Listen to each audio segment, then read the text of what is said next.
고대 하천은 끝없이 변화하고 대운하는 과거와 현재를 연결한다. 화북병원에서 동남 해안에 이르기까지 곳곳에 인간과 자연의 조화로운 공존 지혜가 깃들어 있으며 삶의 터전을 지켜낸 감동적인 이야기들이 담겨 있다. 세찬 급류가 몰아치는 운하의 험난한 곳은 어떻게 위험을 기회로 바꿀 수 있었을까? 산과 언덕을 넘나드는 대운하는 어떻게 구릉의 저해를 극복할 수 있었을까? 다양한 형태의 홍수방지 제방은 어떻게 오래된 삶의 터전을 지켜낼 수 있었을까?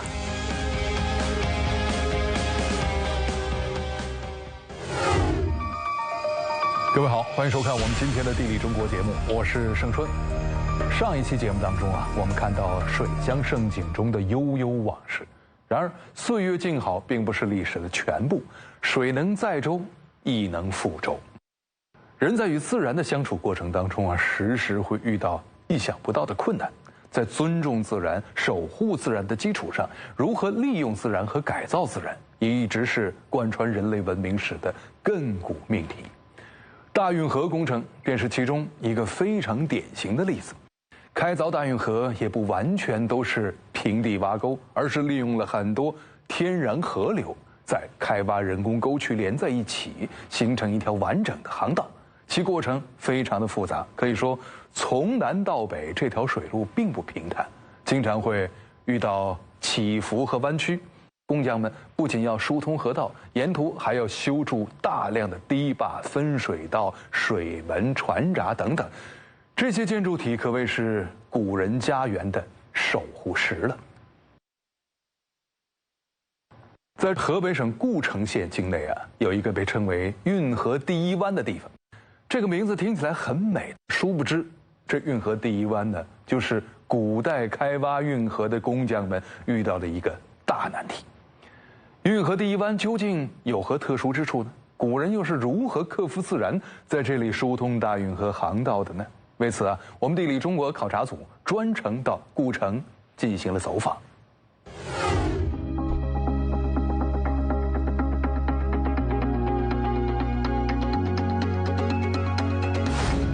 고성은 하북성 남부, 하북성과 산동성의 접경지대에 위치해 있다. 대운하는 이곳을 관통한다. 현내의 하천은 매우 길다. 고성현의 사료를 조사한 결과 고찰팀은 이곳이 역사적으로 수상 운수의 중요한 거점이었음을 알게 됐다.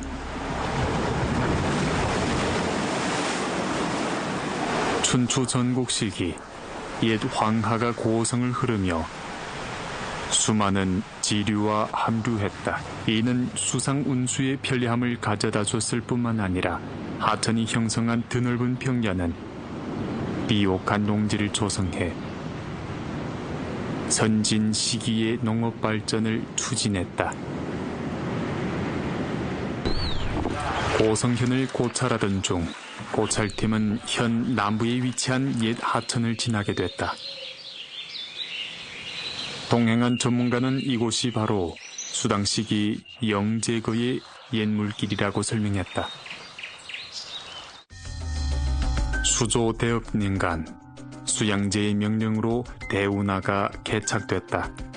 그중 북쪽 구간인 영제거가 개통된 후 고성에는 돛대가 숲처럼 우거지고 상인과 여행객들이 즐비했다. 원세조 쿠빌라이가 대도의 도읍을 정한 후 대운하의 굽이 구간을 곧게 해 남북을 바로 연결했다. 고성 구간의 수로는 매우 길다.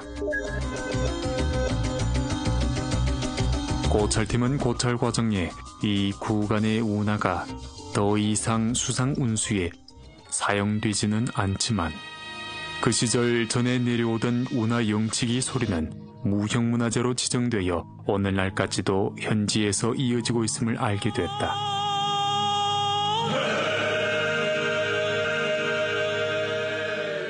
기毛有起毛号，升帆呢有升帆号，拉纤有纤号。它呢既是劳动号子呢，它具有独立的艺术形态。 현지 문화사업 일꾼은 남북으로 조은선이 빈번하게 오가면서 고성 지역의 운하 노동교회는 북방 향토의 다짐 소리와 민요 선율뿐만 아니라 강남 수향과 서부 고원의 음악 품격까지 녹아들었다고 했다.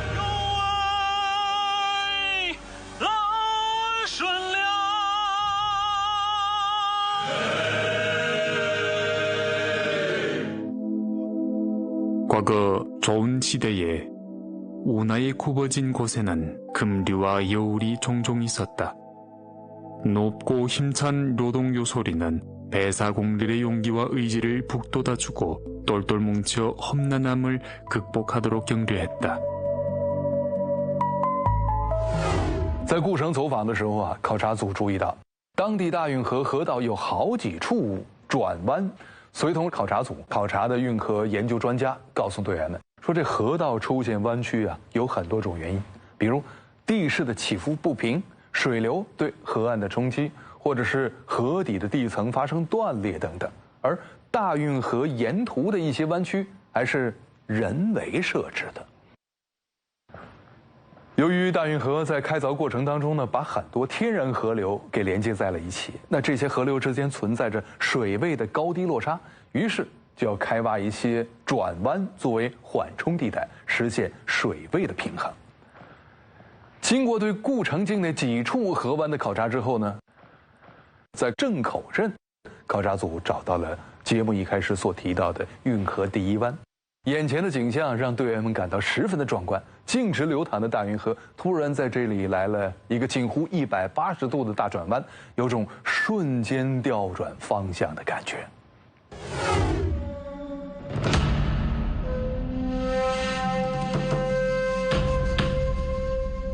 정구진을 고찰하던 중 운하 제방 위에 있는 벽돌로 만든 6개의 뚝이 팀원들의 관심을 끌었다.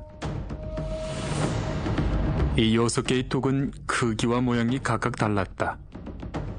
물을 마주한 면은 모두 바깥으로 볼록한 곡선 형태였지만 뚝 자체는 장방형, 제형, 릉형 등 다양한 형태를 띠고 있었다. 이러한 설계는 대체 어떤 목적에서 비롯된 것일까? 이에 동행한 전문가는 이 6개의 뚝을 도수댐이라고 부르며 운하 항도에서 물살을 가르고 뚝을 보호하는 역할을 한다고 했다. 각 도수댐은 위치에 따라 감당해야 하는 홍수의 충격력과 충격 방향 또한 저마다 달랐다. 홍수의 힘을 최대한 분산시키고 뚝의 안전성을 확보하기 위해 서로 다른 형태로 설계한 것이다. 完全修这个跳水坝都是减缓咱这个水的冲击力对跳水坝的冲击力，它这个冲击点还不一样，冲击面也不一样，所以说锐角、钝角或者平面建设的都不一样。 고찰팀은 3호 도수댐이 그중 주요 뚝으로 뚝 몸체에는 수위를 측정하는 눈금뿐만 아니라 억식 광란이라는 4글자가 새겨져 있어 현지인들의 물 다스리기에 대한 결의를 잘 보여주고 있었다. 전문가에 따르면 이 6개의 도수댐이 만들어진 후로 정구 구간의 이 제방은 한 번도 무너진 적이 없었다고 한다. 오늘날까지도 우뚝 서 있는 옛 뚝은 후세들에게 현지인과 물과의 갈등에서 조화를 이루어온 긴 여정을 보여주고 있다. 可以毫不夸张地说，这大运河啊是历代王朝的生命线。在明清时期呢，为保障漕运畅通，这朝廷禁止百姓从山东境内的运河河段取水灌溉农田。这其中的原因呢，一是山东的地势比较高，特别是山东南部的济宁是大运河全线海拔位置最高的地区，这样的地势环境自然很难存住水。另一方面呢，是黄河从南宋初年改道，经苏北南下入海，使山东境内缺少大江大河作为大运河的水源。为了解决水源的难题，古人将目光投向了运河东部的一条河流大汶河。为把大汶河的水源引到运河，当地修建了大量的引水渠和水闸、水坝。这其中位于山东省宁阳县境内的钢城坝是一处非常重要的引水节点。自从元代建好之后呢，连续多个朝代都不断的进行整修，工程可谓是旷日持久。那么，钢城坝到底是一座怎样的运河水坝呢？ 명양현은 문상현의 동쪽 태산 기슭의 구릉 지역에 자리 잡고 있다. 동행한 전문가는 대문하는 명양현의 어머니 강이자 현지 농업 관계의 주요 수원 역할을 한다고 했다. 고대는 천문역법을 담당하던 관운이 수리공사 건설도 겸임했다. 대문구 문화 시기의 고인류에게는 이미 비교적 발달된 원시 농업이 존재했다.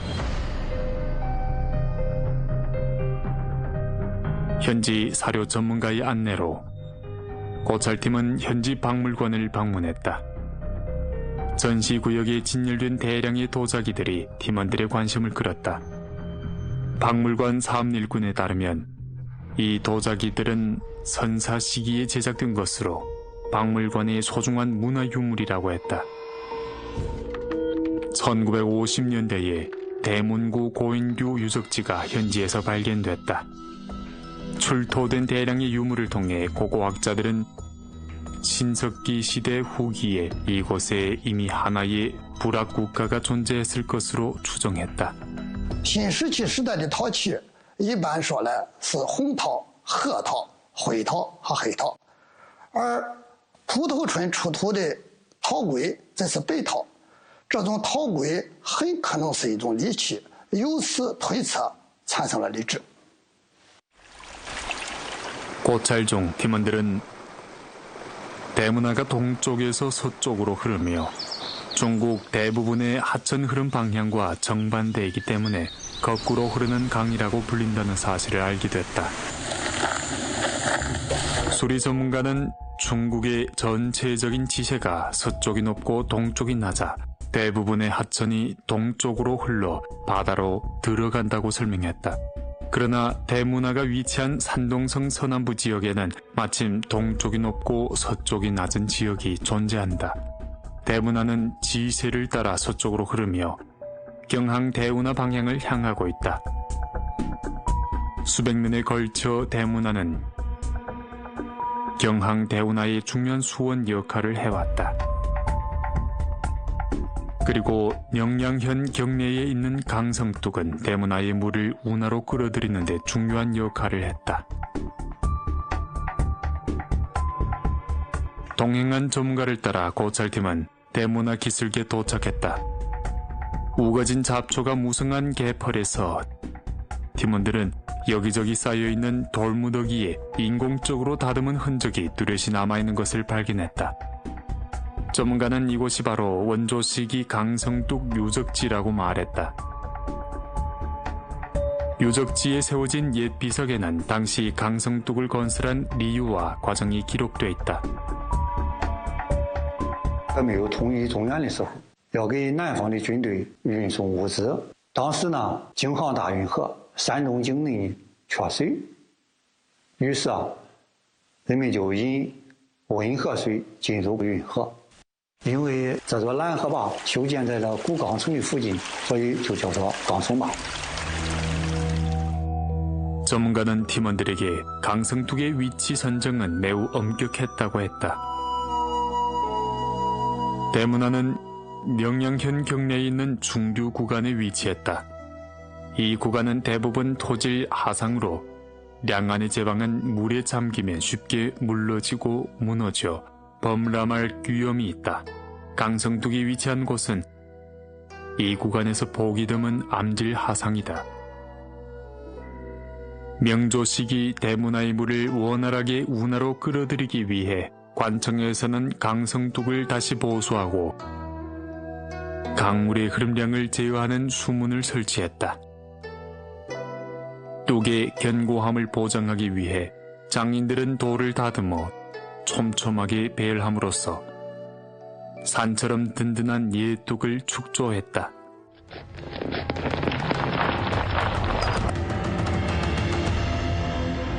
1950년대 현지 정부는 명조 시기의 옛 수문과 뚝을 기반으로 물을 끌어들이고 홍수를 분산시키는 수리시설을 다시 확장했다.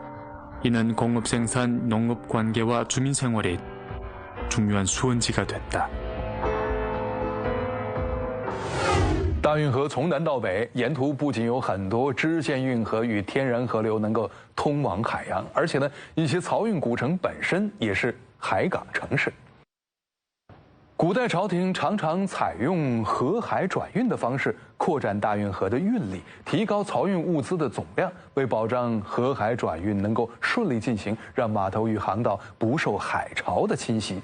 这些位于沿海的漕运城市常常会在海岸线上修筑堤坝。在浙江北部的嘉兴沿海当地漫长的海堤被历史学家称为伟大的工程。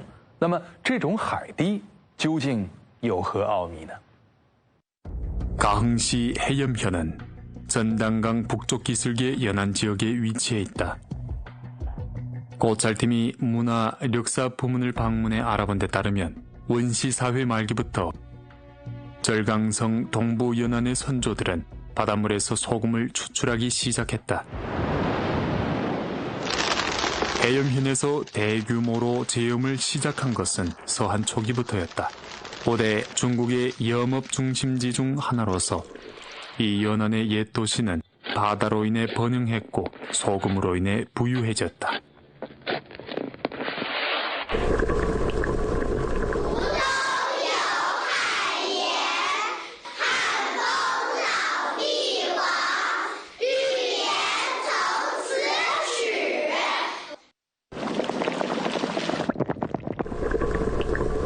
현지 문화력사 전문가에 따르면 해염의 전통 제염 기술에는 주로 두 가지가 있다고 했다.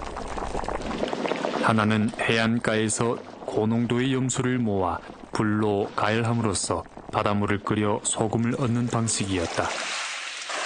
다른 하나는 해변에 염전을 만들고 햇볕으로 바닷물을 증발시켜 소금 결정체를 얻는 방식이다. 매년 여름은 현지에서 소금을 말리기에 가장 좋은 시기이다. 고찰팀은 역사적으로 해염현에서 생산된 대량의 소금이 가흥으로 운반된 후 다시 대운하를 통해 전국 각지로 수송됐다는 사실을 알게 됐다. 그러나 해염 옛 도시는 바다와 이웃하고 있었다. 소금 리익과 배의 편리함을 얻는 동시에 바다로 인한 재앙도 겪어야 했다. 고찰팀이 현지 사료와 문헌을 조사한 결과 역사상 해염현은 빈번하게 해일의 침습을 받았으며 이로 인해 현성을 여러 차례 이전할 수밖에 없었음을 발견했다. 从东晋以来，因为长江上游开发，大量泥沙下来你有钱塘江上游也水流冲击，所以海沿这个外边这个海边呢，就是钱塘江水就是改道，所以海沿的这个现有疆土了，一直是往后移。 지속적인 해일의 침습으로 인해 이 지역 선조들은 선사시대부터 특유의 생활 방식과 조수에 대처하는 기술을 익혀왔다. 현지 박물관에 전시된 검은색 도자기에 새겨진 매우 드문 문양이 고찰팀의 주목을 끌었다. 문사학자는 팀원들에게 이 도자기는 해염현 경내에 있는 선단묘라는 선사시대 유적지에서 출토됐다고 했다. 그곳은 해안선까지의 거리가 20km도 되지 않으며 같은 장소에서는 10여 개의 다짐대도 함께 발굴됐다. 감정 결과 이 유물들과 유적지의 일부는 량저문화 시기에 속하는 것으로 밝혀졌다. 도자기에 새겨진 문양의 상징적 의미와 다짐대의 실제 용도는 한동안 고고학자들의 의문을 자아냈다. 고고학자들은 지난날의 발굴 과정에서 량저 시기의 건축 유적지에 목재기둥 말뚝 자국이 여러 차례 발견된 사실을 떠올렸다. 이를 통해 그들은 도자기의 도안이 사실 량저 시기 건축물을 간략하게 그린 그림이며 완전한 형태의 급경사 초가집을 묘사한 것임을 깨달았다. 이는 다름 아닌 선사시대의 건축 설계도와 같은 것으로 현대인들에게 5천여 년 전 해염 지역의 건축 양식을 생생하게 복원해줬다. 修复过程中呢，偶尔发现就是一个膝盖里边有一个橄榄式建筑的图案，这件那个图案呢也证明了就是我们当时在那个应该良渚晚期吧，在建筑上有这种就是防潮的那种意识。 현지 전문가에 따르면 해염은 대호류역의 한가호 평원에 위치했으며 동쪽으로 바다에 lin접해 있어 해수면의 영향을 크게 받는다고 했다. 수천 년 전 선조들은 높은 대와 기둥 기초를 결합한 급경사 건축물을 짓고 주거지 주변에서 생산 활동을 전개했다.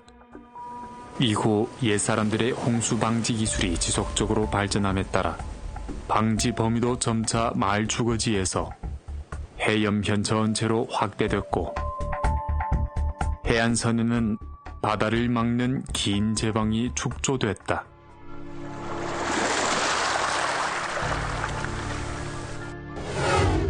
自古以来啊，浙江沿海就是台风和海啸的多发之地。为防止海水席卷到内陆，当地呢从秦汉时期开始啊，就在海岸线上修出了防潮的堤坝，被当地人称为是海棠。海棠啊，从长江口一直延续到宁波的甬江入海口，长达数百千米。其中呢，在钱塘江口以北的海岸线上，这海棠最为坚固和险要。当地专家告诉考察组，这段海棠呢，不仅让海原县在数百年间多次避免遭受海潮的侵袭，而且呢，还催生了当地一种代代相传的民间艺术。 수행 전문가의 안내로 고찰팀은 바닷가에 도착했다. 팀원들은 우뚝 솟은 해당이 끝없는 해안선을 따라 펼쳐져 마치 끝이 없는 장성과 같다는 것을 발견했다. 해당을 구성하는 거대한 돌들은 층층이 쌓여 있었으며 바람과 파도에 맞서 싸운 흔적이 빽빽이 남아있지만 조수의 충격 속에서도 끄덕없이 안정적으로 버티고 있었다. 해당에서 멀지 않은 곳에서는 해염현의 등 굴리기 공연자들이 연습을 하고 있었다. 中山腰，抬起来，对，好的，带慢的说，前后啊，这样过去以后，马上接上。 수행 전문가에 따르면 등 굴리기라는 이 민속 공연은 해염현의 거의 모든 마을에 보급되게 했다. 공연자는 허리와 손목의 힘으로 30건이 넘는 대나무 등을 잡고 다양한 고난도 동작을 선보이며 보는 이를 감탄케 한다. 문사 부문에 알아본 데 따르면 당조 말기 5대 시기에 현지인들은 조수를 막기 위해 네모난 대나무 우리에 돌을 채워 해안가에 가라앉히는 방식으로 조수를 막는 대나무 우리 제방을 쌓았다. 이러한 건축 기술은 점차 무용, 고개, 무술을 하나로 결합한 등 굴리기 공연으로 발전했다. 돌로 쌓아 올린 해안 방조제 덕분에 주변 해안은 잠시나마 안정을 되찾을 수 있었다. 그러나 해염현에 대한 조수의 침습은 멈추지 않았다. 현지 사료 기록에 따르면 명조 시기 해염 일대는 잦은 대규모 조수의 재해를 입었다. 방조제가 한번 무너지면 조수가 하천을 따라 대호 지역으로 밀려들어 주변 부와 현의 안전을 위협했다. 현지 전문가는 팀원들에게 눈앞에 보이는 비늘처럼 포개진 방조제가 명조 가정년간에 처음 축조됐다고 설명했다. 당시 절강성 수리감사였던 황광승이 해일의 특성을 깊이 연구해 5종 5횡 말뚝기초 위에 물고기 비늘 모양으로 돌을 쌓는 건축 구조를 창안해냈다. 겹겹이 쌓아 올리는 방식을 사용해 매우 크고 두꺼운 속조를 세로와 가로로 비늘처럼 포갠 후 그 위에 가로로 2줄, 세로로 큰 돌을 한 줄 덮었다. 석조들이 서로 얽매이면서 제방의 바람과 파도의 충격에 대한 저항력을 높였다. 이후 황광승은 해염의 석당에 순서대로 번호를 매기고 전담 관리자를 지정했다. 이로써 해염의 제방선은 더 이상 후퇴하지 않았으며 오늘날까지도 매우 중요한 역할을 계속하고 있다.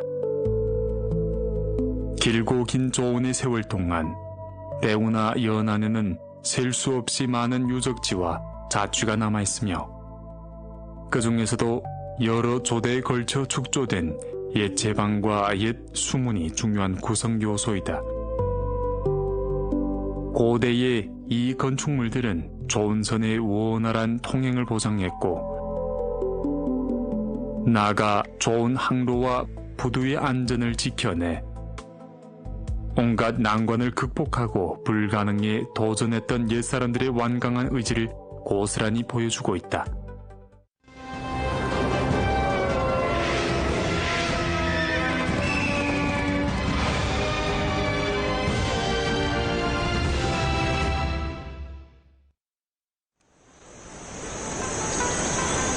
장백산 폭포에서 북쪽으로 900m 떨어진 곳에는 취룡천이라는 온천 집중 구역이 있다.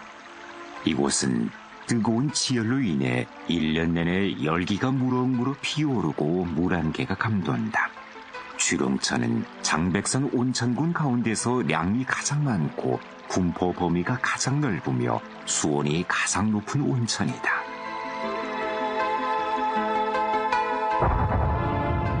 장백산 화산이 폭발할 때 지구 내부에서 대량의 용해된 마그마가 지면에 분출된다. 지표에 분출되지 않은 마그마는 뜨거운 열기를 지층 속으로 천천히 분산시켰다.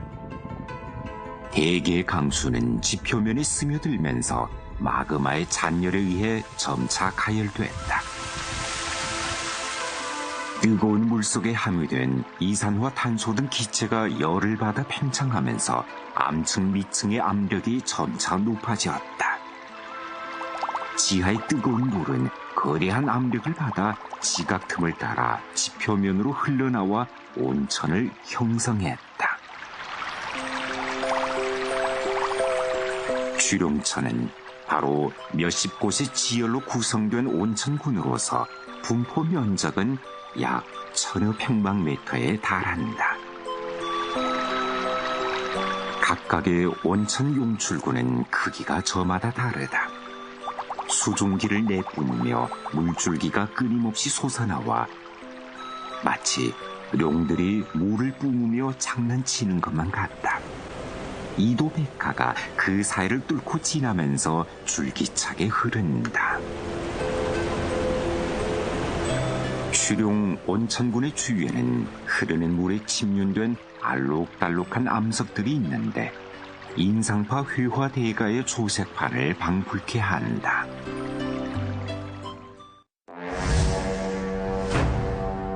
마走日向走田方正棋盘守规矩